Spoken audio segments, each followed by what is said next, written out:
All right, do you remember in the video where I talked about increasing your height through cycling?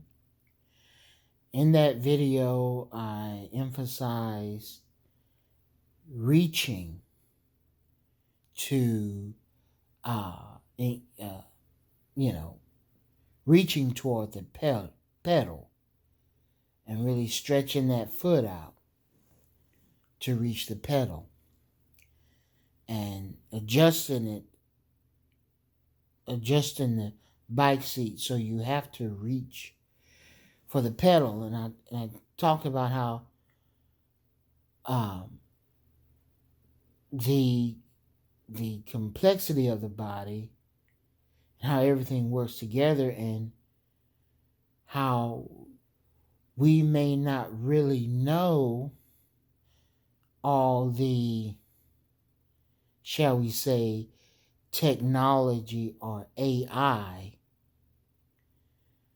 or however you want to word it.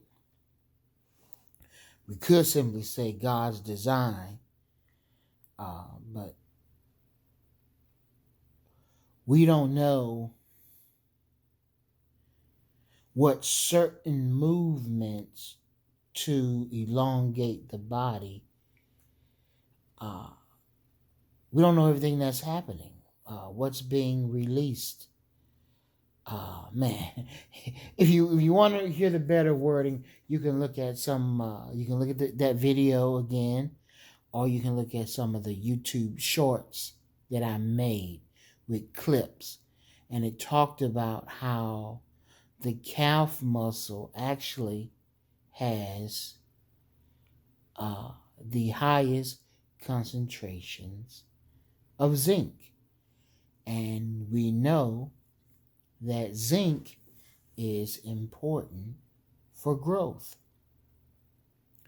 And when we tiptoe, we actually engage the calf muscle.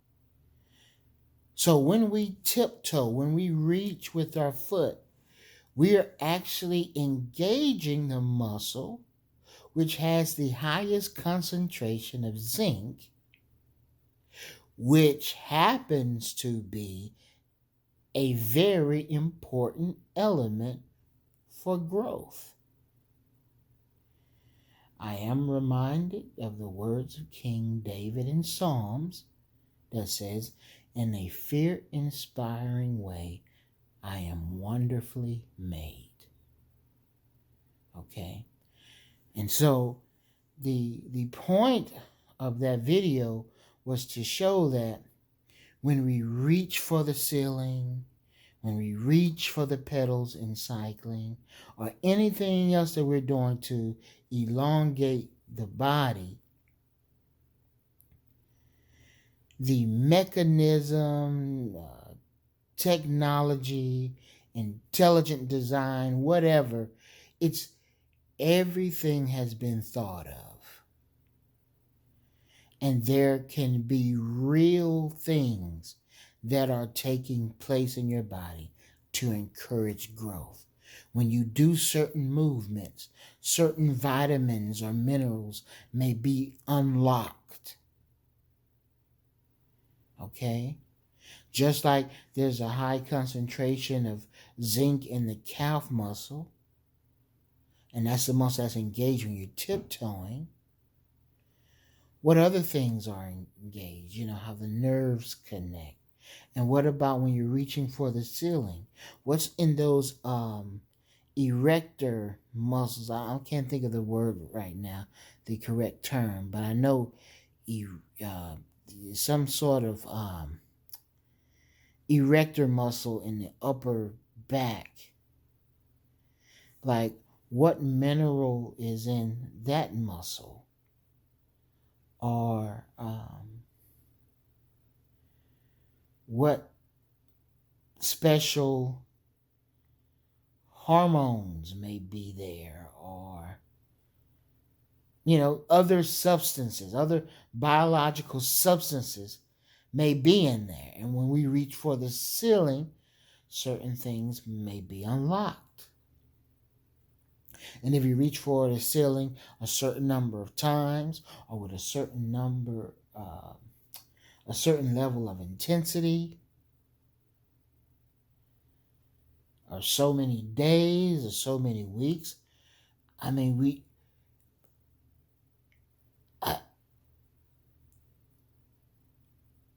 the beauty of it could be so great. It's hard to comprehend. And so, yeah, we just take a lesson from the calf muscle, and we just realize that everything has been figured out. The system is already there. So anyway, I'm making this video to show you that it wasn't BS that I was talking. Okay? And there's some other slides that I'm about to show you that really, I mean,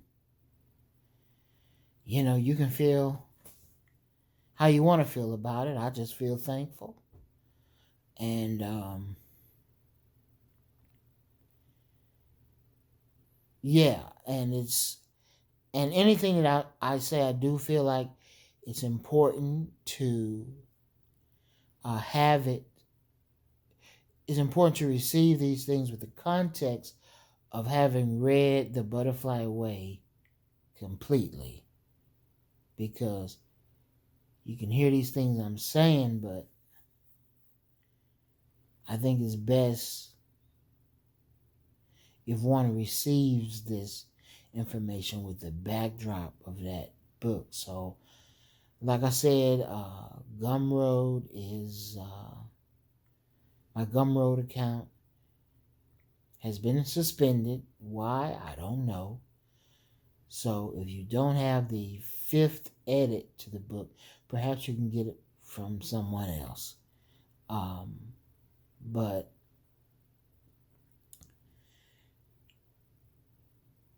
you'll know it's the 5th edit, or it may be the 4th, but I think the 5th edit for sure is 192 pages, and it has the picture.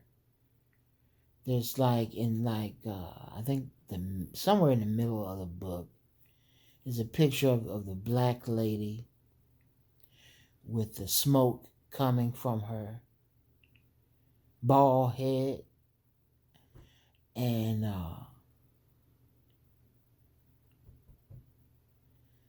yeah, I have that picture in there, and it's actually a clickable picture. It takes you to the video of that. Also,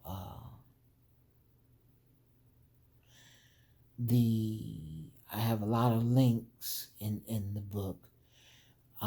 In the 5th edit, many of the links, instead of just these YouTube links,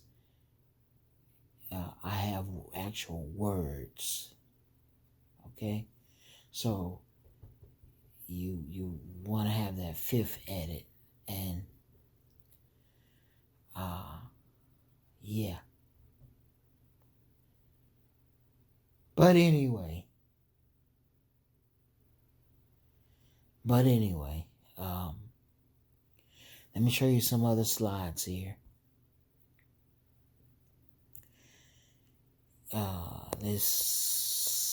Let's go here. Zinc flexes its muscle. Boom, boom, boom. Analysis. Let me do this. Okay. Analysis showed that total zinc contents in Soleus and Plantaris were large enough to affect the determination of total calcium something. So, You just got more information, didn't you?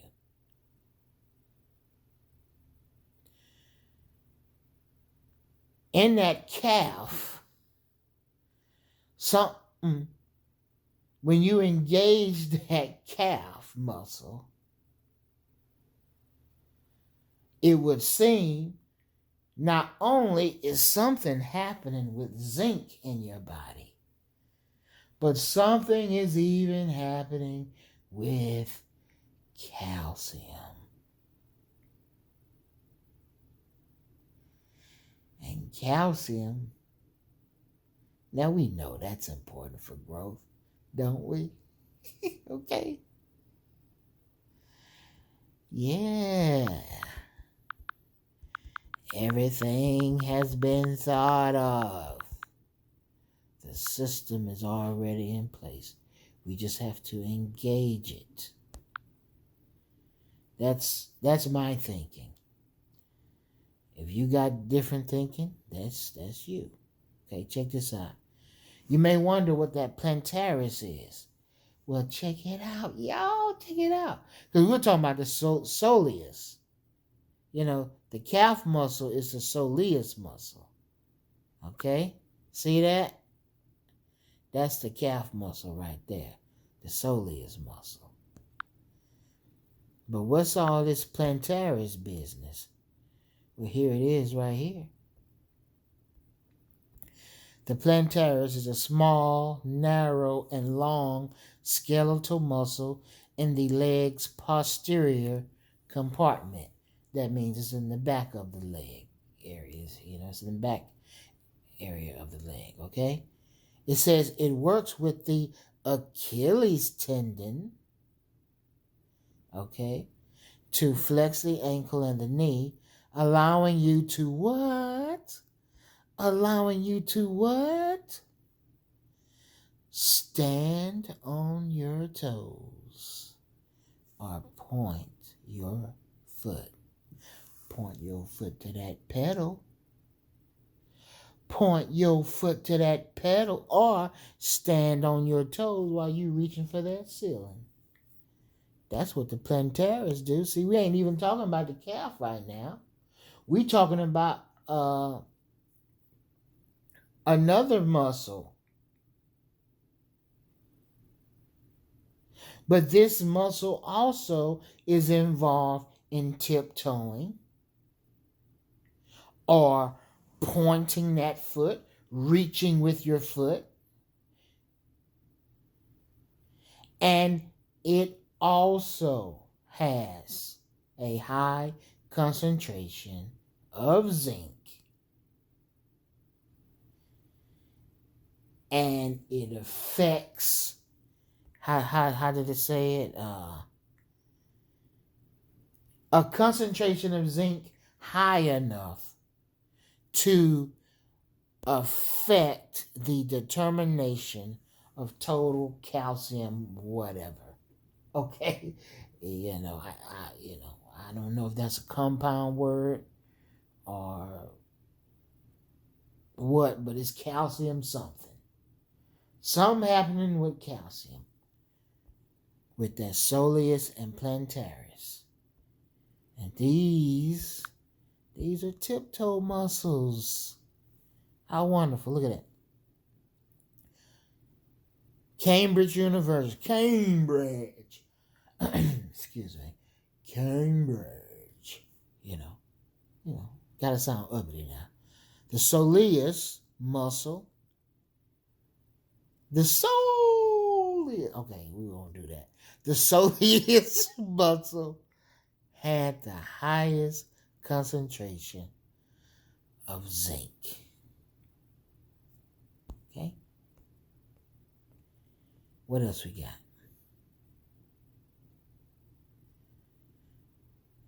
Okay. Boom, boom. Yeah. All right.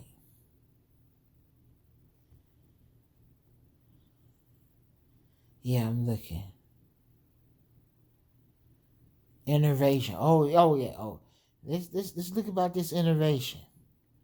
This could be something for study later if you want to go there.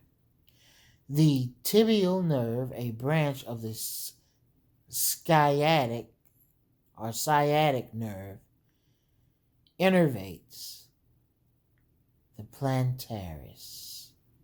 The plantaris or plantaris. Okay. A branch of the sciatic nerve. So now we get into the nerves, okay? Yeah, these are things for further study. But it just shows how everything is connected. And just that simple motion of reaching with the foot, it could be making not just possibly, maybe not just your legs. It could be making other parts of your body elongate as well. Who knows? Who knows? I'm not here to put false hopes on anybody. But the facts are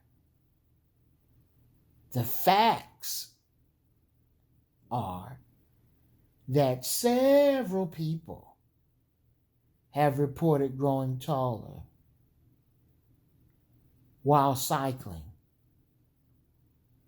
Okay?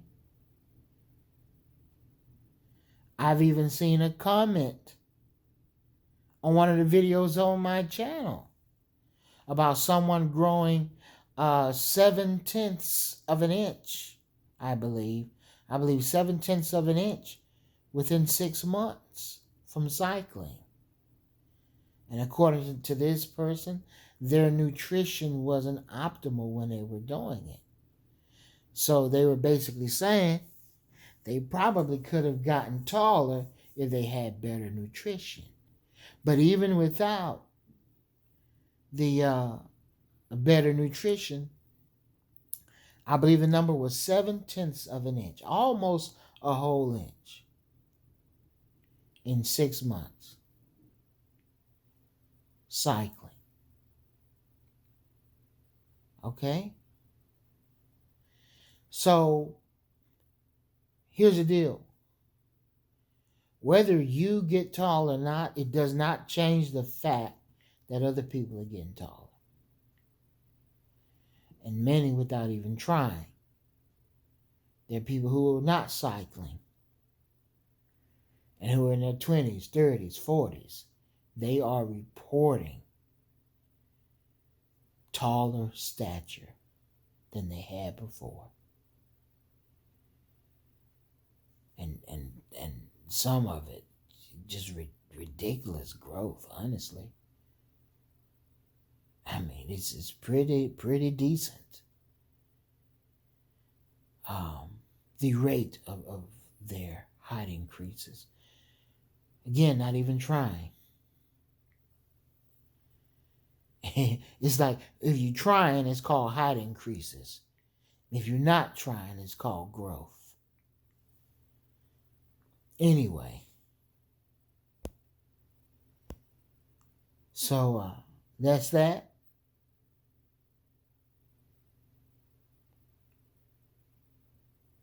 Ain't no telling all the things that are in your body to help you toward your goal. And it is my belief, and I think this will help you if you hear it out. It is my belief that God made the body in very practical ways. Very practical. That's why zinc is in a calf muscle.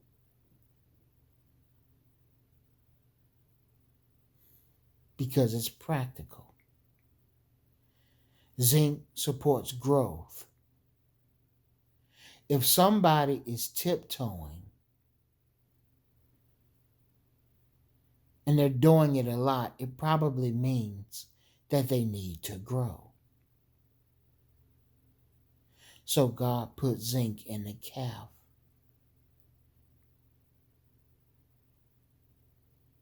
God put a high concentration of zinc in the calf so that if you're tiptoeing a lot, your body will be signaled to get active or activate. Like it's engaging growth elements that support growth. Tiptoeing engages elements that support growth.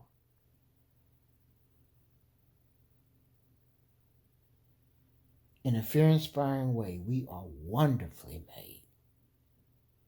Similar with growth plates, they are placed in a very practical spot. And it's like the illustration I gave. It's practical for the food to be in the fridge. If you're cooking, it's practical for your ingredients and spices and the food and everything to be right there in the kitchen where you're preparing the meal. Okay, so that's what a growth plate is. It's in the kitchen where the growth is being prepared. It's in the kitchen. But if you don't have a growth plate, well, maybe you have to go out and go shopping.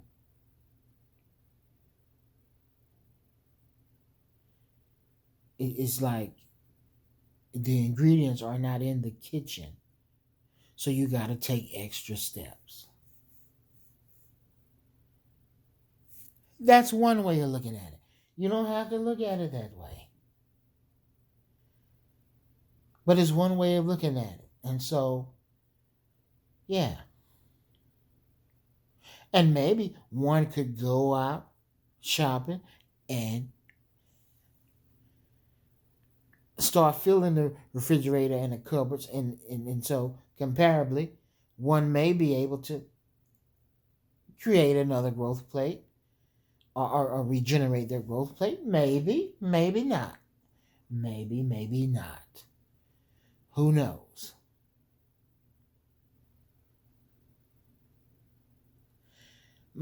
The whole point of what I'm saying is that the body is made in a very practical way. And the kid is moving around, jumping and everything. It's right at the joint. The growth plates are right at the joint. That's practical. If you have an engineer's mind, I believe you would see how practical that is. And so with so many other things, we just don't know it yet. All this time, I was believing in tiptoeing and all this business. I ain't know nothing about the calf having more zinc. I didn't know, but I didn't need to know.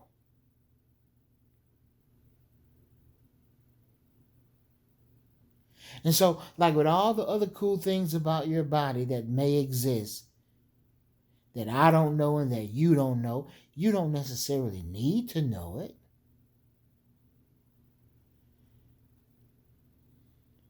But see, the way I see it, we, in essence, we kind of have a cheat sheet. Okay, what's practical? What's practical? If I'm not tall enough, what do I naturally do? Well, I reach. I try to be longer. Well, when you try to be longer, your muscles are supporting your efforts to be longer. Well, perhaps in a microscopic way, your body can also be helping you to be longer. Releasing certain elements, certain vitamins, certain minerals. And the movement how you move your body to be longer may be literally facilitating the release of very specific elements, just how you're moving your body. And you have this magnificent choreography going on in your body that you know nothing about. All you're doing is trying to reach. Everything has been figured out for you, just like how you were born. It didn't take no brain work. Everything was there. And it was practical. So the more you learn about the body, you see, and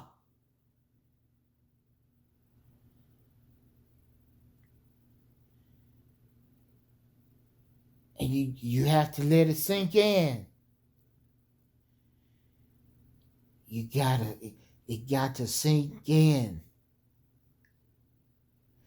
Sometimes it can be so wonderful. It's uncomfortable letting it sink in.